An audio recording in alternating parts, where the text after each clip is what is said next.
Hello guys, welcome sa Hybrid Analytics YouTube channel. In this channel, we are making a lot of review every week ng mga stock request, no? Galing sa ating Facebook group. And then, paka-subscribe natin, i-click natin yung bell, tapos select natin yung all para may notifications kayo every time na nag-update tayo or nagpo-post tayo sa community. Okay, so dito sa community, meron tayong mga ilang announcement, mga as in the community ng lahat ng nag-subscribe. And then if you want to learn more about stock market, just check our playlist. And then ayan, nandito yung ating mga stock market learning resources. Meron din tayo diyang free webinar series, 17 videos, no? Yung isa is 19 videos. We also have here a join button, so if you want to unlock yung mga video na for members only. Anyway, if you want to vote dito sa ating mga stock requests, yung sinachart natin every week. So just join our Facebook group, Philippine Stock Market Analytics. Okay? So, join lang kayo dito para makapag-vote kayo dito sa ating poll na sinachart naman natin every Friday, Saturday, and Sunday. Okay? Last dito rin tayo nag-poll para sa live charting every Wednesday or Tuesday. Okay? So, join lang kayo dito. Philippine Stock Market Analytics, TFT Institute. Enjoy watching guys, and thank you for supporting our channel. So guys, welcome sa part 2 ng ating weekly trading guide. So today discuss naman natin yung inyong mga stock na request which is under ng speculative stocks. Okay, so simulan natin sa ASEN. Okay, so for ASEN, tama lang yung ating charting dito, no? Sinabi natin na resistance na yan hanggang 8. Pero nung nagkakaroon ng mga ganyang pattern is it means na nagre-resist na. Okay, so congrats sa mga nakabili at nakabenta sa top. Okay, so ngayon ang ating support kung gusto niyo bumili uli, okay, is somewhere near dito sa 7 pesos, no? 7 pesos. Pero kung bumagsak sa 7, so anything near 6 ang entry. Okay, kung may 6 pa. Kung wala na, so yung 7 medyo mataas yan, no? Pero somehow pwedeng mag-ipon. Kung babagsak pa ng 6 or dito sa mga 630, 650, then pwede. Okay? So, ano lang, around, ikot-ikutan nyo lang, swing trade lang. Okay? Huwag nyo lang ubusin para in case biglang mag-rally, no? Biglang may catalyst, which is ngayon may catalyst na naman. Pero, na-discount na ng market yun, no? Kasi nag-rally na ahead. So, accumulation ulit. Kapang tayo sa mga dip. Mayroong pang dip. So, 49 RSI. So, okay lang yan. Wag lang mababasag yung kanyang line na yan. Okay. MACD is good. Okay. Nasa ibabaw pa. Pero, gitna kasi ito. So, hindi tayo bibili dyan sa gitna. EMA 50 pwede. Pero, mas maganda kung psychological. 7 pesos. Okay. So, abang muna ulit tayo dito. Dito naman natin nabili yan dati, di ba? Pag bumagsak, yun, entry yun. Pag may panic, entry yun. For ASEN. Okay? Wala pa namang bad news dito. Mostly puro good news to. Plus renewables. So, check natin yung fundamentals na ASEN. ASEN, walang nagbago, is still strong pa rin, no?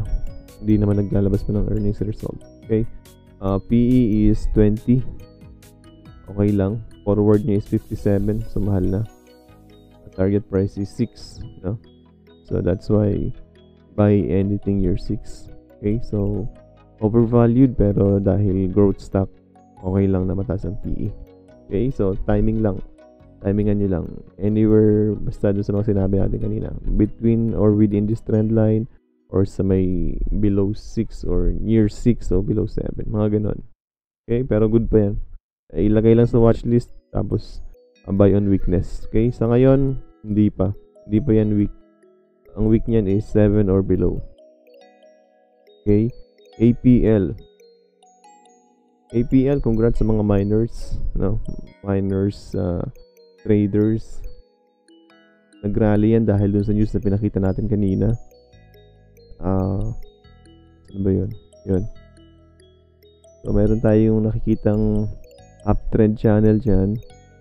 Tapos ayan, tawag natin dyan is ascending triangle which is bullish pattern, and nag-breakout na siya dun. Okay, na-breakout na. So yung malaking red candle na yan is actually retest dito sa yan 0.22, no, 0.22. So kung naipit kayo, nakabili kayo dito somewhere sa taas, dapat wag yung mag-close below 0.22. Kasi kung mag-close below 0.22 yan, babalik yan sa dating range dito sa baba. Pero mukhang hindi kasi sa formation niya, tingnan natin, no? Hindi ko naman sinasabing sure na hindi. Pero sa formation niya is retest lang yan nung ascending triangle. Okay? So kung tuloy-tuloy ang rally after ng retest, so may resistance tayo dito. First 24, which is doon na untog. Next is ayan 27. Then last is 28 or 29.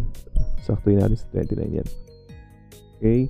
So kung makakabili kayo sa retest and success yung retest, hindi nabasag, so you have 10 hanggang 20% upside. Okay? Max is 32. Okay? Hindi natin ina-expect na magra-rally pa to ng sobrang lakas, no? Baka mag-range lang muna to. Baka retest dito successful, then range muna yan dyan. Waiting sa another catalyst bago mag-breakout. Okay? Parang ganun. Hindi siya to the moon ng isang, parang ganito lang, oh. Dahan-dahan lang. Okay? So, sa mga gantong stock is buy on weakness. Huwag nyong buy on strength. Kasi pag nag-buy on strength kayo, yun ang nangyayari. Nabibentahan. Kasi maraming mga professional traders na sa ilalim nag-iipon. Okay? Tapos kapag may good news din, benta. Ipon ulit, good news, benta. Ulit-ulit lang yun. So, huwag kayong mabibiktim ng ganun. Dapat sumama kayo dun sa mga pro. Sa baba bumibili, hindi sa taas. Okay? Pwede naman kung pasok sa criteria nyo, like mga breakout na ganyan, legit. Kaso yung laki ng volume niya, tinapatan ng laki ng volume ng sell. So, most probably maraming gustong magbenta, meaning maraming ipit dito. So, uubusin muna yung seller na yan dyan. Kita nyo, kapal ng volume dito. Ubusin muna yung seller na yan dyan. So, kaya magko-consolidate. Pag-ubus na sa breakout. Okay? APL, wala pang earnings, no? Since startup lang naman. Balance sheet yun, medyo walang laman din. Okay? Wala pa ring earnings. So, wala pa. Still speculative pa tong stock na to. Kapag karoon sila ng earnings result from sa mining na ginagawa nila ngayon, then baka, okay? So, for now, still speculative, or we can say na hindi naman siya basura kasi may laman na nag-ooperate na. Okay? Antayin lang natin yung earnings result kung may mamimi na ba talaga or may makukuhang earnings from sa project nila. Okay? Dito, bago tayo magpatuloy guys, sa announcement muna para sa ating mga labing supporter and sponsor. So please check our community. Dito nagpost na ako ng para sa ating learning session, no? Para sa monthly learning session. So ito na yung date. Pili lang kayo kung ano yung gusto dyan. So, keep the votes coming para malaman natin kung kailan natin i-schedule yung ating next monthly learning session. It's a Q&A question. So, lahat ng tanong nyo, pwede nyo itanong dyan, no? For 1 hour. So, vote lang ng vote. Tapos, pag siguro by next week, i-send ko na yung link para sa registration para maka-join na kayo. So, mga labing sponsor and supporters, just vote lang kayo para malaman ko kung kailan kayo available. Okay, so thank you for supporting, and I hope you enjoy our channel and community. Dito, so ganun din, hindi pa siya totally nagbe-breakout sa pattern. Okay, ascending triangle din, no, which is good. So retest lang. Retest ulit. So, pwedeng i-retest ulit yung 11:30. Okay? Malapit na i-retest yan. So, yun na yung pattern. No? Malapit na yan. Ma-RSI, wala pa. MACD, nasa ilalim pa. So, hindi pa ganun ka-bullish. Pero once mag-breakout yan dyan, ang resistance nyo is yan. 12, sakto. Plus, kung hindi mag-resist, although may gap kasi kaya medyo mabigat yung resistance na yan. Kung hindi yan mag-resist, next mo is ayun na, 14. Okay, so halos walang resistance kasi ang laki ng binagsak, no? Pero pagdating yan dito sa gap na yan, medyo mabigat yung resistance yan. Maraming magti-TP dyan. So tingnan natin simula dito kung sa breakout nyo bibilhin. 5 lang, no? Kung sa current level, at least 12. Okay, so at least 12. Pwede yung i-test na i-breakout kasi gaya nung news, no, nag-operate na sila somewhere sa mga area in Luzon. So, tuloy-tuloy yung project. And then kita nyo yung Globe and Tel bumabagsak. So good to. Kasi nagsasucceed or nagsasuccess yung company sa operations, no. And maraming lumilipat ng account. Okay? So, syempre gustong tumesting kung maganda nga ba. Anyway, maganda naman talaga yung offer. So, okay lang, hold lang. Kung may dip, pwedeng bumili. Kung babagsak pa, no? Around 9 pesos kung meron. Or 10 kung meron pa din. So, baka hindi na masyadong bumagsak to. Mangyayari lang dyan, pag breakout, dun lang magbebenta. Pero sa baba, bibili na yan. Okay. Dito halos wala pang laman pero good na yung company, no. Nakaporma na. Mag-aantay lang yan ng result, parang si APL din. Well, parehas walang laman, no. Pero mas nakaporma to kasi mas maraming current ratio. Compared dito halos wala siyang working capital. Ito malaki yung working capital niya. So good company na ngayon si dito. Maayos na. Inaantay na lang dyan is net profit. Okay, saka itong earnings. Okay, so next tayo.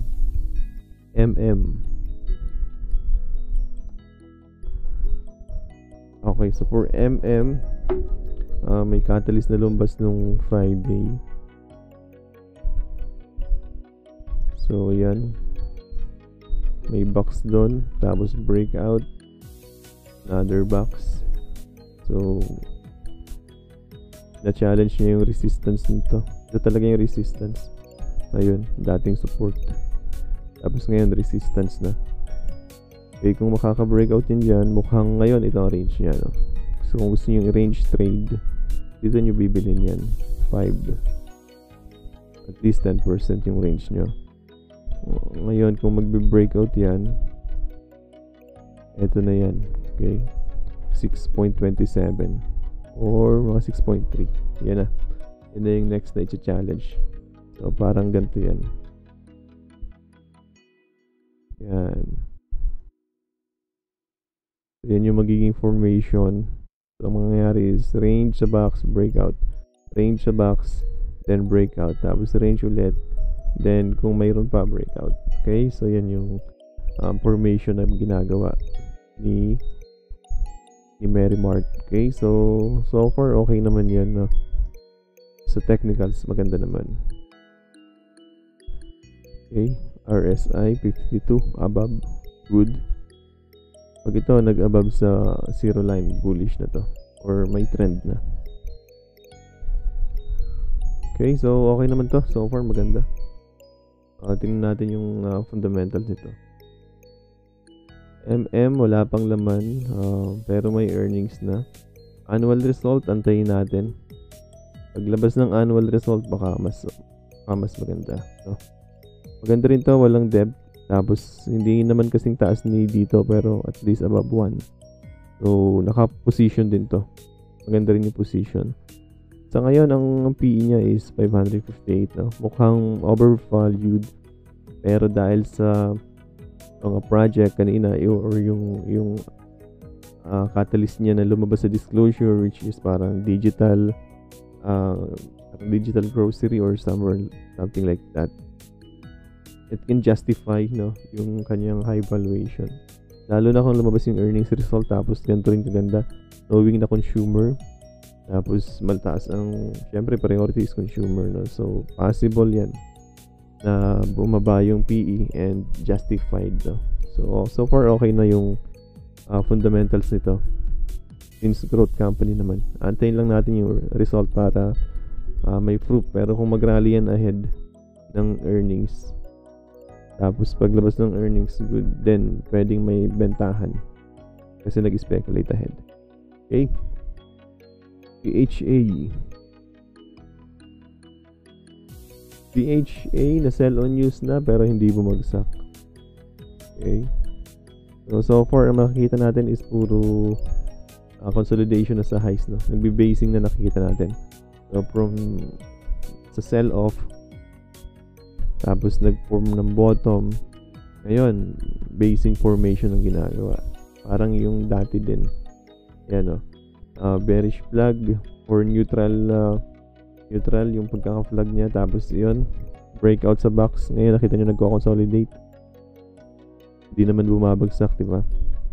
So yun yung sinasabi natin dun sa part 1 ng ang index is just waiting for any other catalyst na pwedeng mag-push higher. Okay, parang ganito ang ginagawa nila, oh. Consolidation, breakout, conso, breakout, conso, breakout, parang ganoon na yan. Conso, breakout, conso, breakout. So wag mainipin, no. For Philippine stock market, wag kayong mainip. Kita nyo global market rally, Asian market rally, Philippines lang talaga yung naiwan. And now umaayos na yung Philippine eco, yung mga rules ng mga policy ng government mukhang pupunta na sa maayos, no. Lumalagay na sa matino. So may chance, may chance.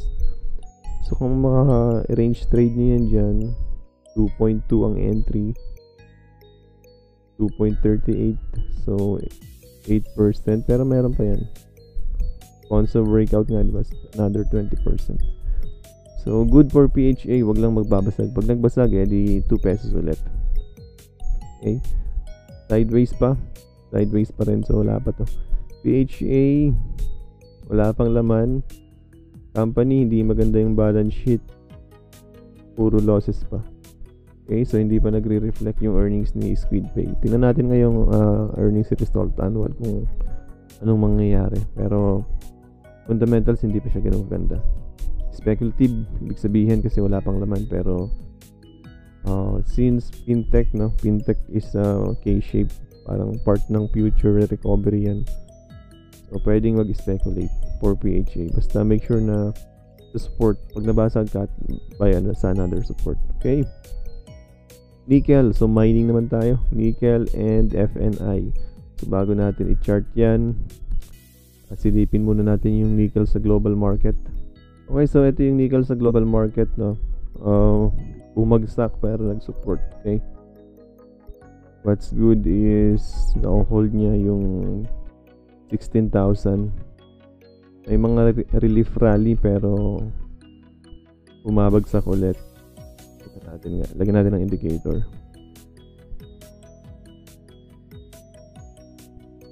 Okay, so mukhang dahil bumabagsak yung bonds, no? Nakita ko sa inyo pabagsak yung bonds. So may divergence tayo nakikita dito. Pataas na yung RSI niya.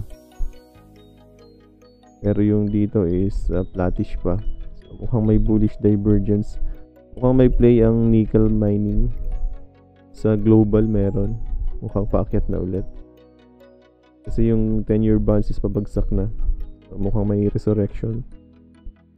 Okay, so mukhang nabubuhay yung ating nickel sa Philippines dahil nga sinabi ko sa inyo kanina na yung global market or yung global nickel prices is may bullish divergence plus pabagsak yung bonds. And sa Philippines, alam niyo naman yung news, diba, na tinanggal na ng government yung moratorium sa pag-open ng new project. So mukhang may play to, no, si nickel. So laki ng volume na sell on news. May retest yan, abangan nyo sa retest. Okay. Somewhere dito, maganda kung mabili nyo sa around 5 pesos ulit, no? Kung may 5 pesos pa. So huwag nyo habulin sa taas kasi syempre kaya niyan may gap, so pwedeng balikan, no, 540. So, kung babalik dito sa mga MA niya, pwede 520. Okay, MACD is konting push pa.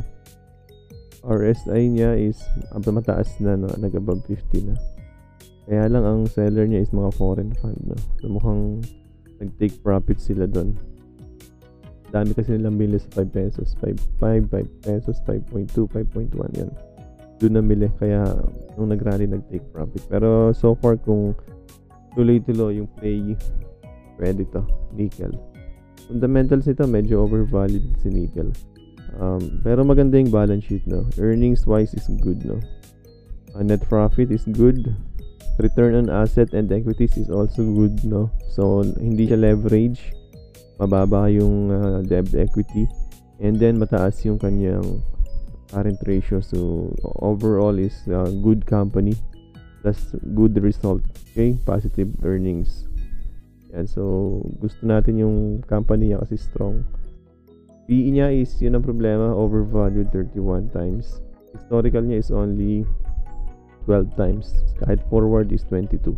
Target price is only 4 pesos. That's why overvalued na to at 5 kasi 4 nga lang yung target price. Pero kapag growth company tapos ganyan may catalyst, then it can go higher. Ganun talaga pag growth stock.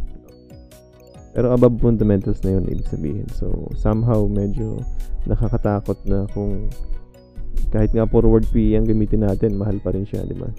22 times over sa 12 times. So medyo risky. Pero kapag growth, dito tinitingnan sa balance sheet and sa earnings. Okay? Kasi nasusustain naman. So next is nickel. FNI pala. FNI kakalabas lang ng result niya. Which is ang laki ng up nito. Wala pa dito pero positive to. Okay? Earnings niya is 94%. Ito natin. Sige. Check nyo sa disclosure. Pero ganda ng earnings ito, no? Above sa estimate. Pero same din. Same din yung naging istorya, no? Sell on news. I think dito natin yan unang chinart nung last Tuesday. O last yung live charting natin itong part na to. Yan. Nakaporma sa breakout, no? Which is, yun na nga nangyari. Naka-breakout. Ayun. And then another consolidation. Yan. Tapos breakout na naman. So ano yung ina-expect natin dyan? Na-expect natin yan na ma-hold niya yung previous breakout point. Eto. Dapat ma-hold yan. And then paka-hold dyan, another range. Yung gap is na-fill na, no? Pero resistance pa rin yun. Okay, so lalabas niyan is ganyan. Okay, so range. Okay, so consolidation range, breakout, consolidation range. Ayan, tapos another breakout. Okay, so for now ito yung magiging range niyan until mag-breakout ulit.